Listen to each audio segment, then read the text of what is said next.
Hello, hello, hello, ladies and gentlemen. If you don't know who I am, my name is Shook. I make videos for NBA. I make videos for NFL. Now that NFL's over, I will be making videos for XFL. I think I'm going to get into that. I played it last year.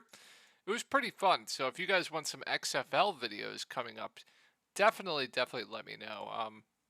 And I can make those. So who knows? Up to you guys though. Completely up to you. I'll do it if you guys want me to.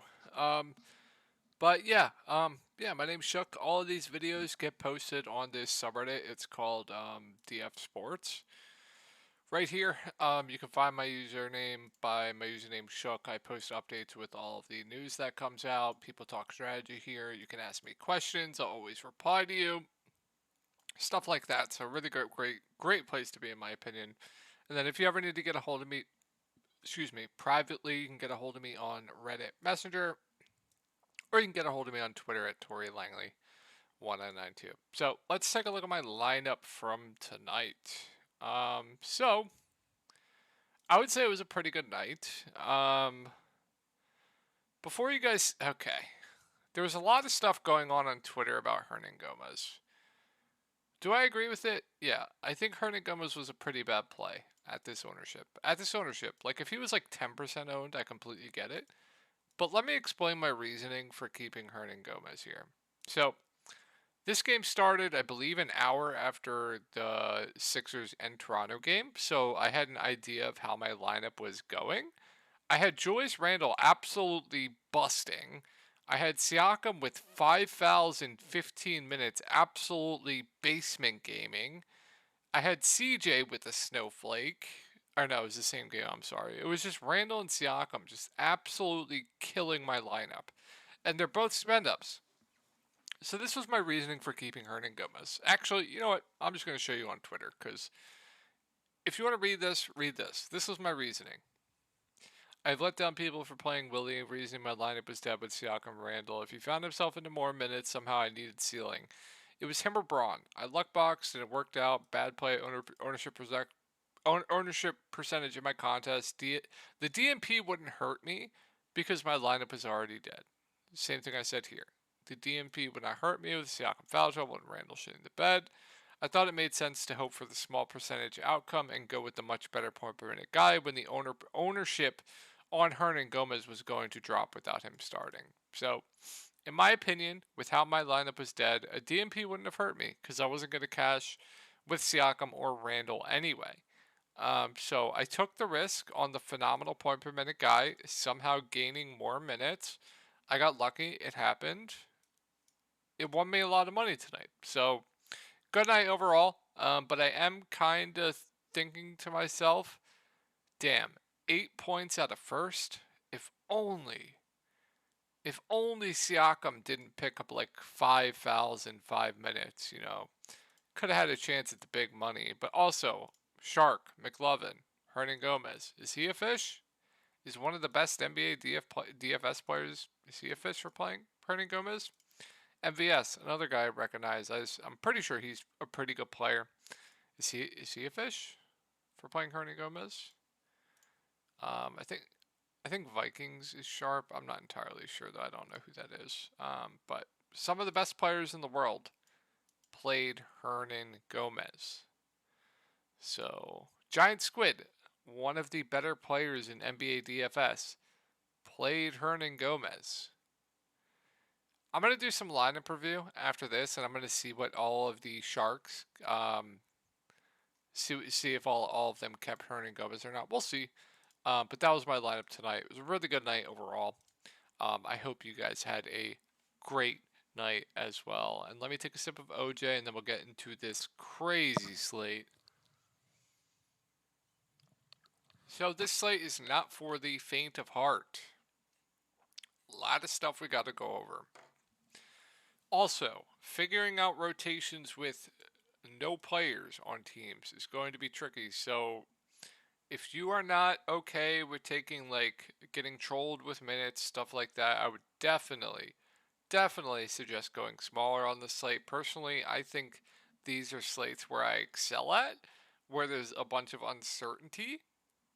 and doing the extra research I think can help me in these spots. So personally, I'll be doing my normal volume, but if you don't have the time and you don't like uncertainty with some rotations, clear example of that's going to be Brooklyn. I definitely suggest going smaller today on this slate. So let's go over the slate. We have Cleveland at Washington. Good spot here. I think the Cleveland guys are all in play for me. I don't think they're priorities for me. Like I think Donovan Mitchell's too cheap at 8.3K. He'll play close to 35 minutes. He's going to be the clear number one on this team. Peripheral stats are okay, but more pretty on his scoring. But I think he's solid at this price tag. Still think he's too cheap. I think Garland's fine, but I would much rather play Donovan Mitchell when Mitchell has shooting guard eligibility and only $300 more. The front court I do like in a good matchup, so I think Evan Mobley and Jared Allen are solid plays. Once again, not priorities, but they're running such a tight rotation with the bigs. They're both playing close to 40 minutes right now, so I do like the front court in Cleveland. We do have Karis LeVert also questionable. We'll play Sunday. Okay, today's Sunday, but we have LeVert questionable. If he's out, sure you can consider guys like Cedi Osman, who I believe played 25 minutes tonight. Um, be an okay value, not someone I'm going to go out of my way to play, but would definitely be in play. And then I guess Rubio is going to play tomorrow, so yeah. For me, it's the main guys, and then maybe a dart on Cedi Osman is okay. With no Karis LeVert. And then also Kevin Love is not going to be in this rotation anymore, so do not play Kevin Love. He will be a DMP from here on out, as far as I know. Let's go over Washington. So it's a really tough spot, but we have Kuzma out. We have Bradley Beal questionable. Um, if Bradley Beal's in, I think Porzingis is fine. It's a really tough spot though. Bradley Beal don't like too much. Minutes aren't massive. Has been taking a backseat of late, and I really don't like the matchup. Denny would just be okay. I think he's fine at 5.5K with Beal, and I would prefer Beal to be out. Gafford, no. Morris, no. Wright, no. Kispert, no. But if Beal's out, then that does change some things. Porzingis is going to have to do everything for this team. I think he'd be a solid GPP play, even in a tough spot. Denny would have to play a bit more. He'll have more usage off the bench. I think he would be solid. Gafford, no. The guards, they're going to run like a three-headed guard rotation, so kind of hard for me to prioritize a guard here. Kispert will move into the starting lineup, I do believe. Let me just take a look at the depth chart. I believe it'll be Kispert. Yeah, it'll be Kispert moving in the starting lineup. I don't think I can go there, but he'll play a ton of minutes. He's playable, but a very low usage guy, very reliant on scoring. And then, like I said, with the guards, they're going to run like a three-headed monster. You know, can you get to one? Maybe. Monte, definitely the safest. Delon, maybe with the most upside. Kendrick Nunn probably plays the least. But I don't really want my slate to come down to guessing on which one of these three guards has the big night. So let's move over to Boston. So it's a good spot here. I think Tatum Brown are fine GPP plays. Both have a ceiling. Now that the prices come down on Tatum, I think he's more. I didn't come down. I thought he was more expensive. I think they're fine. Like, once again, not going out of my way to play either, but it's a really good spot. Definitely some blowout risk here. We do have Smart out. Brogdon will benefit from that, but the minutes definitely have been down of late due to blowouts. I think we get around 30 minutes for Brogdon, which just makes him okay. If you get a situation where the game blows out, though, with his rotation, he's not going to play a lot of minutes, so the floor is low in this matchup. Derek White just kind of indifferent on. He'll play big minutes, but he'll take a backseat to Tatum Brown. Williams, Horford, once again, not really standing out to me. So, yeah, Boston just isn't too intriguing to me. Let's move over to Detroit. So, it's a tough spot here. Once again, not much for me. Like, Bojan has the ceiling if he's hitting his shots. Probably the safest with the minutes. Jaden Ivey, Killian Hayes, just there for me. They're kind of doing the ball handling duties on this team. Killian Hayes lost a ton of minutes last game, so I probably wouldn't play him. Like if Ivy plays over 30 minutes, again, I do have interest. Sadiq Bey, I'll always mention him as a good tournament play just because no one's going to play him. He's going to play over 30 minutes off the bench. He's a good point per minute guy. He'll be probably 1% owned tomorrow. So I'll always mention Sadiq Bey as a good tournament play in GPPs. If Stewart's out, I think Duran's viable. I don't like the matchup, but I would feel a lot better about his minutes. So I like Duran if Stewart's out. If Stewart's in, the bigs are just both there for me. Stewart played massive minutes last game. He absolutely smashed. So playable if he's in. Alec Burks will start. He'll play around 30 minutes. Another guy that's just like fine for me. And then I'm not going to go to anyone else. Let's move on to the Clippers. So some blowout risk here, definitely. I think Paul George, Kawhi both look like good tournament spend-ups to me. They're just playing huge minutes right now. They're both going to lead the way offensively. So like Paul George, like Kawhi, Powell, no. I think it's a good spot for Zubac, but he's up, he's down. Minutes all over the place, production all over the place. His usage is really bad with Kawhi and Paul George in, but good rebounder, just indifferent. I think he does have a ceiling though. I'm not going to go to anyone else though on the Clippers. And then this is where the slate starts to get interesting. So trying to figure out what the Brooklyn Nets are going to do with this rotation. So we have Kyrie out, obviously got traded. We have Kevin Durant out. We have Ben Simmons questionable. We have Seth Curry out. We have TJ Warren coming back. So I believe TJ Warren will be on a limit. And maybe not. It's his shin. I don't know. But he's been out for a week now, week or two. So trying to figure out what they're going to do with this rotation is going to be extremely tough. So if Ben Simmons is in, Sumner will start, Claxton will start, Simmons will start, Royce O'Neal will start. Did Joe Harris start last game? Let me take a look. They don't have it up. But monitor the starting lineup if Ben Simmons in. If Ben Simmons in, I think Claxton's fine. I think he's appropriately priced. Did have a big game last game. But like I said, with everyone out, Kyrie traded, they're going to have to do a lot more offensively. I think he's okay. Ben Simmons, if he plays and he's not on a limit, I do like him just because he's going to have to do everything for this team. They're going to have no offense. Even though Ben Simmons can't shoot, he can still provide some offense. Good facilitator, good defender. Would like Ben quite a bit if he plays and he's not on a limit.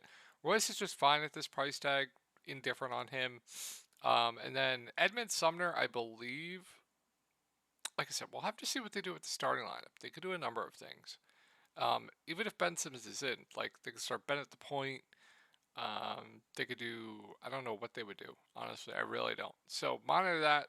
But if Edmund Sumner starts, I like him for value. If Cam Thomas comes off the bench with Ben Simmons in, I have some interest. My feeling he'll go a lot. He'll probably go way over owned tomorrow. You can't expect 60 fantasy points again from him, but I think he'd be solid. Even if Ben's in, I think he's solid. I think we'll get playing time. Like I said, I think Sumner's going to play a lot. I like him. Joe Harris, minutes been way down. It's hard to go there. Day'Ron Sharpe was in the rotation last game, was getting the backup five. Got in a massive foul trouble last game, but a good point per minute guy. Playable for GPPs. Patty Mills, I don't know if he plays this much again if Ben Simmons is in, but have some interest in him. And if Ben Simmons is out, and they run kind of the same rotation as last game, we do have Warren back, but I think he'll be on a limit. But Claxton would be fine. Royce would be solid. Cam Thomas would like quite a bit. Sumner, I would really like for value. And then, like I said, Patty Mills, I think would be in play if he plays 30 minutes again. Would like. So keep it on the Ben Simmons news. Keep it on the starting lineup. Like if Cam Thomas starts, I'd like him a lot more. But it's also going to come down to ownership. Like there are situations where if Cam Thomas only plays 18 minutes tomorrow, I wouldn't be surprised. Like I really would not be surprised. I think Sumner's role is pretty stoned in. I think Sumner will play pretty big minutes regardless, so I like him regardless. But like if Cam Thomas doesn't start, which I don't think he will, I would not be shocked if he only plays like 20 minutes tomorrow. So just be a little bit careful there. But if we get close to 30 minutes from him again, he's a pretty good play. And then like I said, keep it out the starting lineup, and then I like Mills. If especially if Ben Simmons out, um, pretty reliant on scoring. But if we get close to 30 minutes again, I definitely do have some interest. But keep it on the starting lineup. Keep an eye on Ben Simmons news. Keep an eye on what they do. I'll make updates in Discord. By the way, Discord link will be down below. I'll make updates on Reddit as well. So yeah, keep an eye on that. This is another team. So we have Keldon questionable. We have Trey Jones questionable. We have Vassell out. Sochan out. So if Keldon and Trey Jones are in, I think like Keldon's an okay GPP play. I like the spot quite a bit for Pirtle. So I like Pirtle for GPPs. Has a ceiling. He's always in foul trouble though, but minutes definitely in question. Has had higher minutes game. Has played less minutes, so has a low floor because of that. But always like his ceiling. Excuse me, for GPPs. Josh Richardson I think would be appropriately priced. Branham I would still like at 4.5K. I think he's gonna have to play um, a decent amount with no Vassell, no Sochan, no Langford. But once again, keep it on the starting lineup. I would only really like him if he starts. Keita Bates-Diop will start. He's fine, solid. Then like Josh Richardson, I think would come off the bench. So yeah, let me just make sure of that. So it'd be Trey Jones. I assume Branham. Um, Doc Pirtle. Keita Bates-Diop. Kelton Johnson.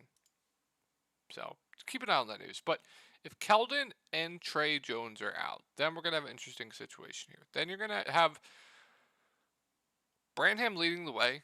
I would really like Branham like I did last slate. He's blowout proof too, so he'll play in the blowout. So if Keldon and Trey Jones are out, I really like Branham.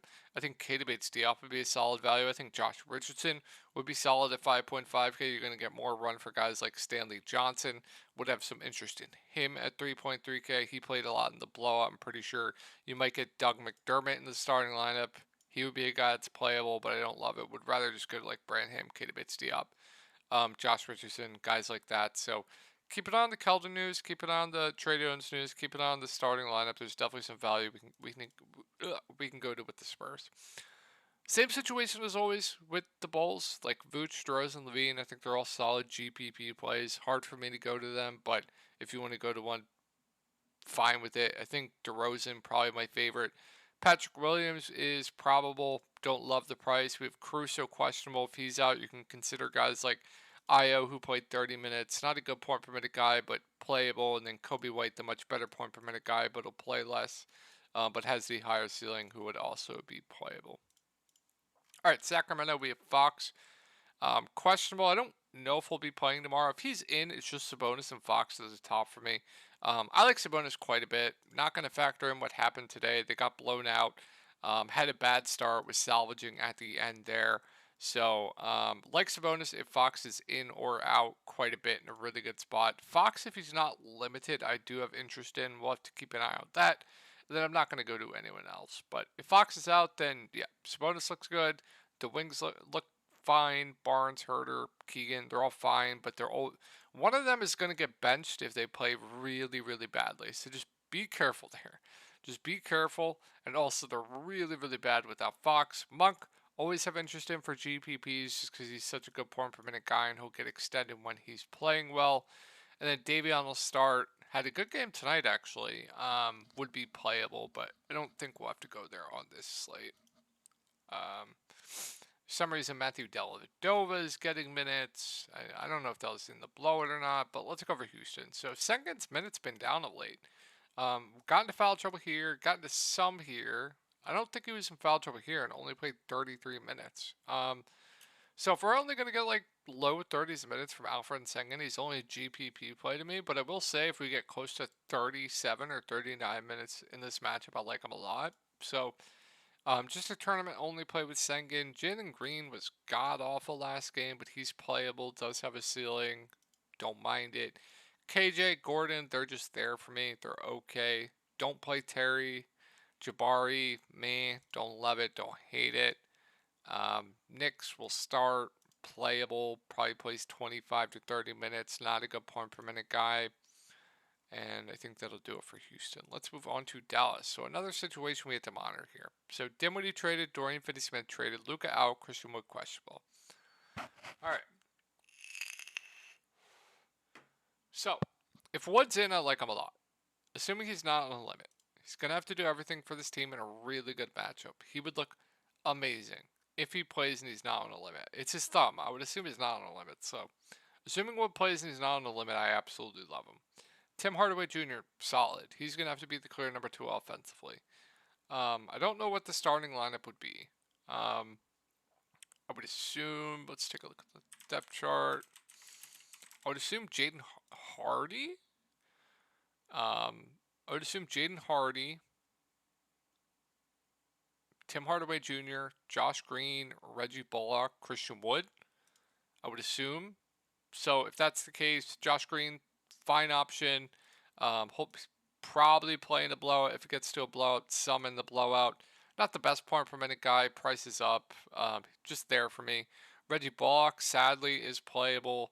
Dwight Powell, if Christian Wood's in, I won't go there. But the real standout here to me, assuming he starts, is Jaden Hardy at 3.4K. He would be one of the best value plays on the slate, assuming he starts. So would absolutely love Hardy if he moves into the starting lineup. If Wood's out, that changes some things. Like Tim Hardaway Jr. is going to have to lead the way offensively. If this game stays close, I think he looks like a very good play at 6.4K. Josh Green going to have to do more. He would look good. Dwight Powell would be playable. Reggie Bullock would be playable. Would still love Jaden Hardy. So yeah, keep an eye on this Dallas news. Keep an eye on the lineup. Keep an eye on that Christian Wood news. Not much on Utah for me. Like Markkanen's okay. Clarkson, I am intrigued by this price tag on Clarkson. So I like Clarkson for GPPs. Mark, no. Conley, no. Kessler, nah. Beasley, nah. I will say with Vanderbilt, questionable if he's out. I think Kelly Olynyk could play a lot more. So would have Kelly Olynyk. He did play 30 minutes last game too. So I think Kelly Olynyk's a pretty sneaky value. Like if we get 30 minutes again from Kelly Olynyk at this price tag, he would probably be in my lineup. So that Vanderbilt news is kind of big. So if he's out, I do like Kelly Olynyk for value. God, my head is fucking pounding. I'm gonna get through this quick, guys. Okay, see, so SGA at almost 11K. I wish he was cheaper, but it's probably going to keep the ownership down. So I'd like SGA for GPPs. Josh Giddey, just there for me. I think he's solid. Super, super high floor. Jalen, no. Everyone else, no. Warriors, so we step out. I think Jordan Poole looks amazing at 6.2K. I think he looks like one of the best plays on the slate. Klay Thompson, I think, looks good. Draymond Green, I don't like at all. His usage, his peripheral stats go way down with Steph Curry off the court. So if his ownership is going to be high in GPPs, that's a fade. I will gladly fade. He actually loses fantasy points per minute with Steph off the court. You can look at it, go on NBA Wowie. His rates are worse with Steph off the court. Wiggins, I think, is fine at 5.8K. Hasn't been himself of late, but I think fine. Dante just there for me. And then I don't really like much else. Kevon Looney will start, play mid 20s minutes. Fine option. So yeah, Poole, Klay Thompson look really good to me. Giannis, I think is the best spend up on the slate. Playing huge minutes right now. Floor per ceiling combo is absolutely insane. So I'm probably going to make it a priority to play Giannis tomorrow. I think Drew's interesting. I think if you're not playing Giannis, it might make sense to play Drew.